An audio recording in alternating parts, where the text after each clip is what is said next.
W życiu każdego plażowicza przychodzi taki moment, że trzeba wejść do morza i zanurzyć się do pasa. Po to, aby podziwiać bezkres morza. Natomiast to się robi problematyczne, ponieważ ludzie już wiedzą, po co wchodzi się do morza do pasa. I jest trochę przypał, ale ja mam na to rozwiązanie. Stoisz, bawisz się akręcikiem zdalnie sterowanym i nikt nie ma żadnych podejrzeń. Sikanie w morzu bez przypału. Polecane również do jeziora i innych akwenów morskich. Nie polecam tego robić w basenach, bo chyba tam jest zakaz wprowadzania okrętów na pokład basenu. Czas sprawdzić naszą wymówkę. No, na zdjęciu jest to piękny tugboat. 2 kolory. Poprawnie, ja zamawiałam czarną, jest jeszcze zielony, ale ten czarny mi się wydaje taki najbardziej klasyczny.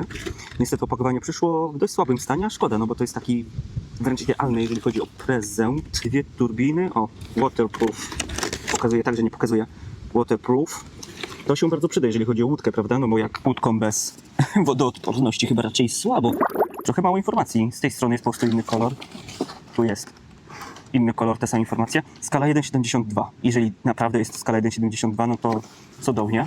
Gdzie dobrze jest nagrywać rzeczy małe i delikatne? W piachu. Mój nóż chyba upodabnia się do mnie, bo jest strasznie tępy. Co tu? O! Okej. Jakieś drabinki i drobne elementy. Na szczęście nie jest taki chamski druk 3D. To widać, że jest z wtryskarki, tym bardziej, że są elementy po wtryskarce. Jest mały śrubokręcik, jest jak zawsze USB-A oraz wejście jakieś takie. Akurat w tym przypadku to jest dla mnie według mnie tak nieskomplikowane, że instrukcja będzie zbędna, ale dla formalności zajrzyjmy w dokumenty. A, no tak. Warto tu zajrzeć na pewno po to, aby zobaczyć, który plastikowy element gdzie ma być. No i pięknie. Przód, lewo, prawo. Jest forward, a nie ma do tyłu nigdzie? Nie no, statki pływają do tyłu, prawda? Mają wsteczne. Ale super. Takie... To wydaje się takiej dobrej jakości. No, wysokiej jakości plastik. Szok. I są 2 turbinki. Widzimy, że ten element cały się skręca razem ze sterem. Te śrubki tak na wierzchu trochę, no ale są głęboko, więc chyba nic im nie zaszkodzi. Tugboat 686. O, kabina ma taką dziwną wtyczkę. Coś taką jak tamte, ale nie sądziłem, że to będzie tak rozwiązane. O, czerwone w środku i coś takie dziwne przebarwienie. Ciekawe, czy to można umyć. To jest uszczelka taka piankowa, więc wątpię, żeby to było wodoodporne, ale przekonamy się. No, popularny akumulator o rozmiarze paluszka zwykłego AA. 600 mAh. O, mało, ale można dokupić o większej pojemności takie maleństwa, więc to nie ma żadnego problemu. To było tak? Nie, chyba było tak. Widzicie, ja już bym potrzebował instrukcji obsługi, bo tutaj coś zaraz namieszam. Jest kabina. A, i tu jest wtyczka, dobra. Drzwi się nie otwierają, szok i niedowierzanie. Dobra. O, ty, świeci się coś tutaj. No tu nie ma w ogóle off-on. Aha. Okej. I co? I kabina idzie na wcisk. Wcisk. Oczywiście nie będziemy teraz nakładać tych wszystkich rzeczy, bo nawet nie mam cążek. Pilot jest ok. Ani to super, ani to beznadziejne. Przód, tył. Ciekawe, czy naprawdę jest tył. Skręcanie oraz... Czy to jest prędkość? Chyba tak. No i przycisk uruchom. Co my tu mamy w środku? O, czy ta śrubka może wypaść? Chyba tak. To jest na 2 paluszki typu A. Teraz pytanie, skąd na plaży wziąć 2 paluszki typu A?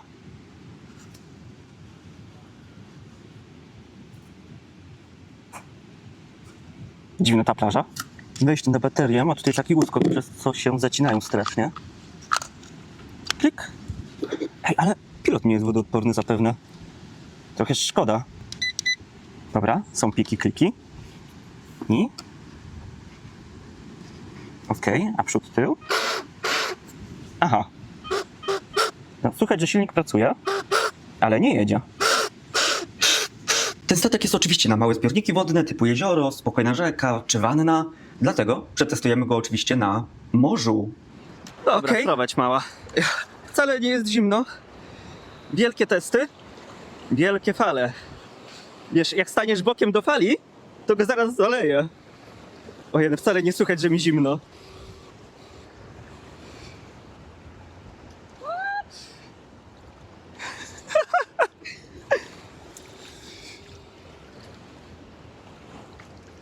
Nim się w ogóle nie da sterować. Tak?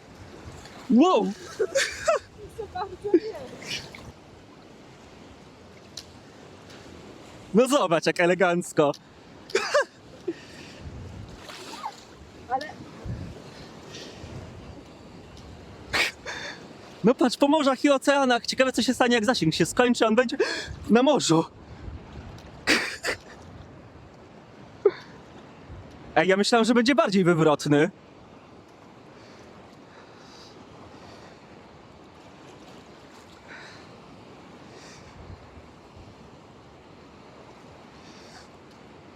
Nie no, on pływa super.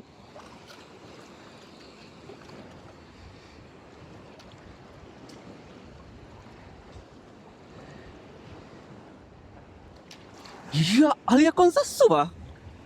A co to? Patrz jak to... on się unosi. Go takiego ciężko chyba zatopić. Oby. Czekaj, nastawimy się tak, żeby z falą pofrunął. O, teraz. Ach.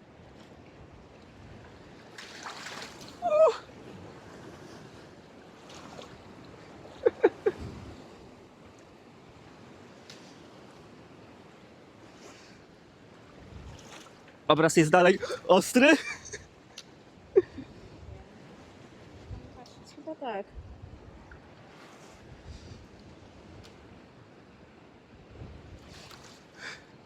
Ja myślałem, że się zaraz wywróci.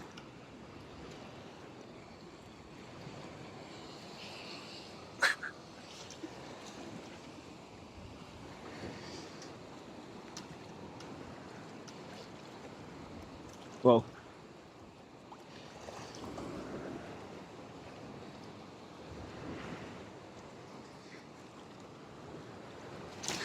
Wow!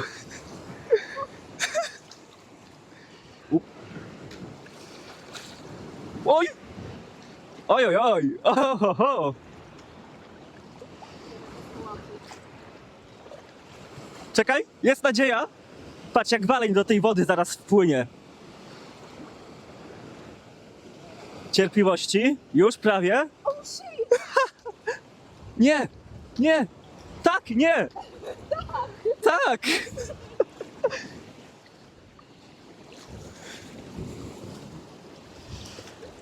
Jaki on jest świetny! Chyba jeszcze na jezioro pojechać. Po co? To jest okręt Morski. morski! Zaraz ten. Wilk morski. Dobra, bo w sumie nawet w kamerze go nie będzie widać.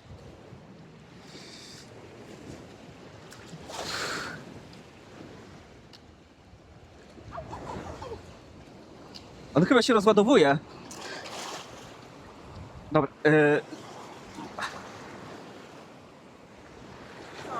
czekaj, podpłynę nim. Złapać? Ja złapię. A w środku nawet nie ma wody. Full sukces. Znamy się już tak dobrze, że postanowiłem pójść z wami do łazienki oraz specjalnie dla was umyć zlew, żeby dobrze to wyglądało. A dlaczego? Po pierwsze, zobaczcie, jak to ładnie świeci w mieszkaniu. Oczywiście mam światło w łazience, to jest jedna z moich zalet. I w domku, gdy nie ma takiego mocnego światła, to naprawdę widać, chociaż to poza domem powinno być najbardziej potrzebne. Na chwilę zgaszę światło. I już w ogóle jest, zamiast statku jest latarnia. Ojej, jakby tak pójść nad morze i w nocy nim pływać. Ale nie to chciałem wam pokazać, że to się świeci w wodzie, w umywalce, ale sprawdzić, czy on ma ten wsteczny. Bo chyba tego nie sprawdzałem nad morzem.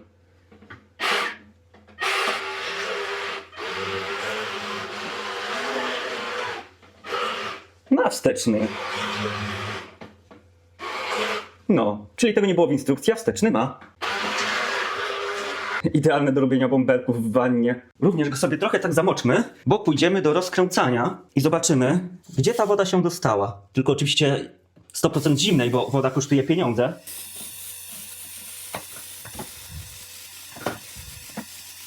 Zobaczcie, jak to pięknie się wylewa z tego statku. Dzięki temu, że są te odwzorowane otwory, to z pokładu wszystko się wylewa, tak jak oczywiście w prawdziwych okrętach.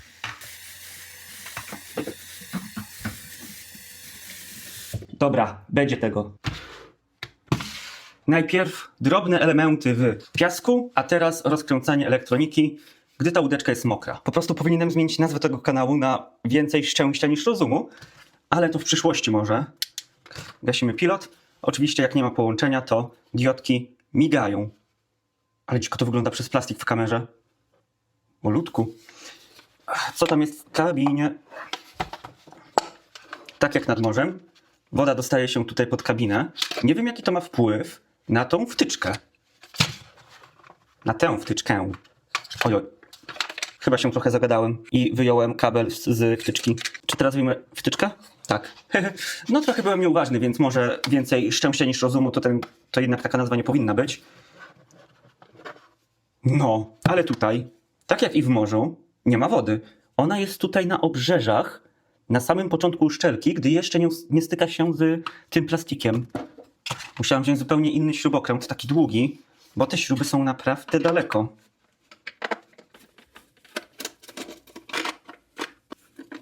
No proszę, w środku suchutko. To nie wygląda badziewnie w środku.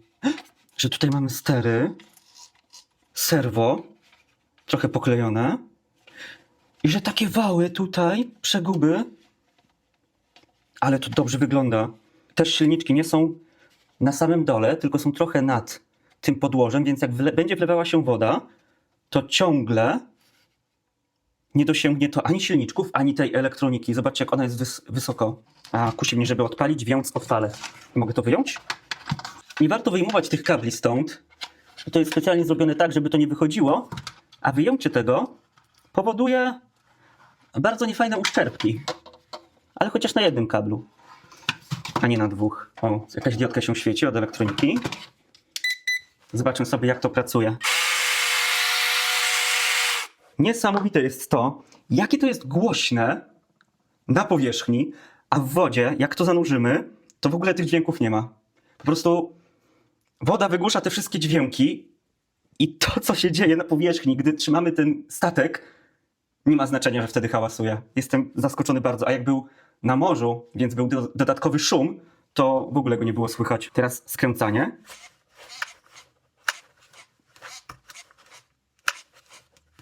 Oczywiście teraz będą tu kropelki wody, tak jak tutaj, bo kapie mi z rąk, z innych rzeczy. Trochę serwo jest powolne, natomiast w statku to nie ma aż takiego znaczenia. A, czy to pokrętło jest do... Ono nie jest do prędkości, to pokrętełko, tylko do ustawiania sterów zapewne. Tak jak mamy do wyzerowania kół, ale się wystraszyłem, do wyzerowania kół, to tak samo jest z sterami, ale okej, działa, już myślałem, że nie działa, ale w lewą stronę ciężko to przekręcić, w prawo o wiele... Okej, w obie strony jest ciężko. A, dobra, chyba wiem czemu. Mokre rękawiczki nie sprzyjają temu, aby przesuwać, kręcić drobnymi elementami. Zobaczymy, co jest tu w elektronice. Jak oni to... O, słyszeliście? Pilot pikał, jak statek przestał mieć sygnał, to pilot też pika. Jak oni to tutaj dali?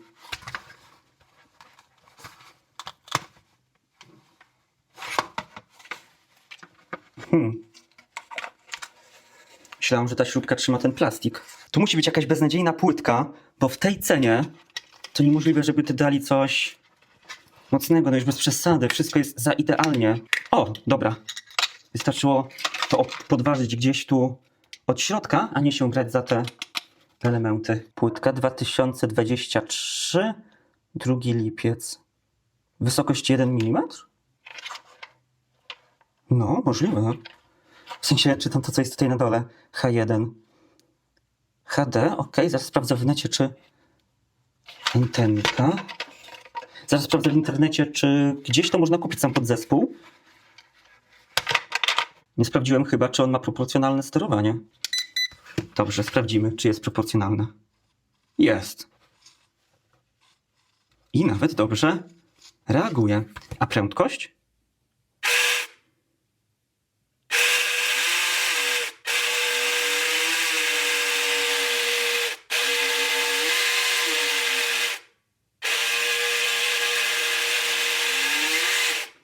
Nie widać tego oczywiście po tym, jak się kręcą turbiny, ale słychać, że im mocniej naciskam, tym mocniej wszystko pracuje oraz hałasuje, tym głośniej. Co to jest ten kurek tutaj?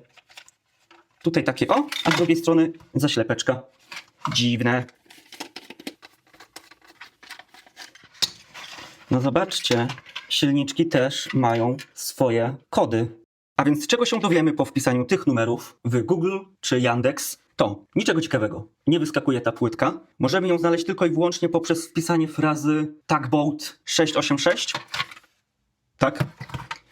Spare parts. I znalazłem tylko jedną stronę internetową, gdzie była oferowana ta płytka. Więc z nią będą delikatne problemy, jeżeli coś się popsuje. Druga rzecz. Silniczki. To są zwykłe, standardowe silniczki. Sprawdzałem, więc je można kupić łatwo. Nie trzeba wcale wpisywać.